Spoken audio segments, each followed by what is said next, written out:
Suivez cette scène jusqu'à la fin. Cet homme a vu sa fiancée et il a voulu l'embrasser. Mais elle l'a repoussé. C'est inadmissible.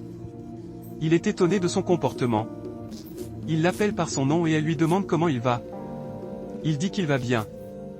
Il dit qu'elle a l'air très belle et veut la toucher mais elle l'a repoussé pour la deuxième fois. Il lui dit qu'il ne comprend pas.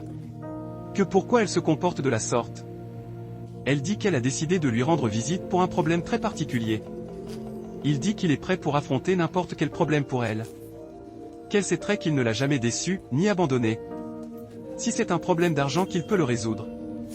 Mais elle lui dit qu'il ne s'agit pas de l'argent. Mais le monsieur lui demande quel est le problème. Elle lui dit qu'elle l'a remercié pour tout ce qu'il a fait pour elle. Que c'est pas facile ce qu'il a fait. Qu'il s'est occupé d'elle depuis le collège jusqu'à l'université. Qu'elle a apprécié. Elle lui dit qu'ils peuvent demeurer des amis. Que cet homme qu'il voit est l'homme selon son cœur. L'homme est stupéfait et sans voix. Il lui dit pourquoi. Elle dit qu'elle sait qu'il l'a attendu très longtemps pour la marier mais qu'elle a trouvé maintenant l'homme de sa vie. C'est incroyable. L'homme lui dit qu'elle sait très bien qu'ils ont tout planifié de se marier. Et qu'il l'a attendu toutes ces années. Son nouveau amant a pris la parole. Il dit qu'il est l'empereur. Et qu'il ne parle pas beaucoup. Qu'il est venu spécialement le remercier d'avoir financé sa copine pour ses études. De bien la regarder. Qu'elle n'est plus de sa classe. Que c'est des gens comme lui qui peuvent traiter avec elle. Qu'il est prêt à rembourser tout ce qu'il a dépensé. Abonnez-vous pour la suite. Le monsieur lui demande si après tout ce qu'il a fait pour elle. Si c'est comment ça il veut le remercier. Elle lui dit qu'il n'est pas le premier dans cette situation et qu'il ne sera non plus le dernier. L'homme aussi lui dit qu'il est homme de parole de lui dire seulement combien il veut, il va rembourser tout son argent. Le monsieur dit que cela est une insulte pour sa personne. Il lui dit si elle peut se rappeler. Qu'il était admis et a eu de bourse pour partir mais qu'il a tout laissé pour se sacrifier pour elle. Pour qu'elle puisse devenir une personne importante pour leur couple. Qu'elle a déjà oublié tout cela.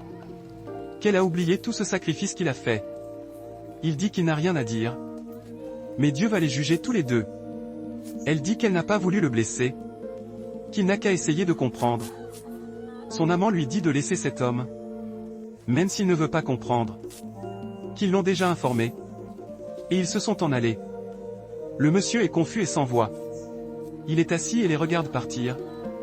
Il dit pourquoi. Que pourquoi la vie est ainsi. Il dit que sa maman l'a averti à plusieurs reprises. Que tout ce qu'il faisait est un grand risque. Mais qu'il a tout ignoré à cause de l'amour qu'il a pour elle. Mais qu'il sait que Dieu ne va pas l'abandonner. Et qu'il sait que Dieu va les juger. Que c'est tout ce qu'il peut dire. Abonnez-vous pour la suite. 2 ans après, ils sont toujours ensemble et tout va bien. Il dit à la dame qu'il a oublié son téléphone portable. Il parle soudain quand cet homme s'est apparu. Il l'appelle grand maître. Qui le salue. La femme est étonnée. Le grand maître lui dit qu'il est là pour l'informer que l'utérus de sa femme ne peut plus produire de l'argent encore. Apeurée, elle demande à son mari s'il est ritualiste. Que si depuis ce temps, il est sectaire. Mais il lui dit de garder le silence. C'est incroyable. Il demande au grand maître ce qu'il veut. Le grand maître lui dit que le génie réclame sa femme avant qu'il ne continue de jouir sa richesse. Elle continue de lui demander s'il est ritualiste avec des larmes aux yeux. Mais il lui interdit de dire ça. Il dit au grand maître qu'il ne peut rien contre sa décision. Qu'il accepte de sacrifier sa femme comme il l'a demandé.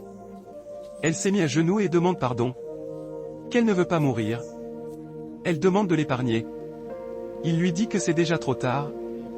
Qu'elle bouffe son argent en tout temps. Elle lui demande pourquoi il doit agir de la sorte. Elle le supplie. Il lui dit si elle a une fois demandé où il trouve l'argent. Ou ce qu'il fait. Mais elle le supplie amèrement. Mais l'homme dit au grand maître de partir avec elle. Puis il a disparu avec elle. C'est inadmissible. Il dit qu'il ne peut perdre sa richesse comme ça. Qu'il va prendre une autre femme. La cupidité est la racine de tous les maux dans ce monde. Que cela sert de leçon à plusieurs.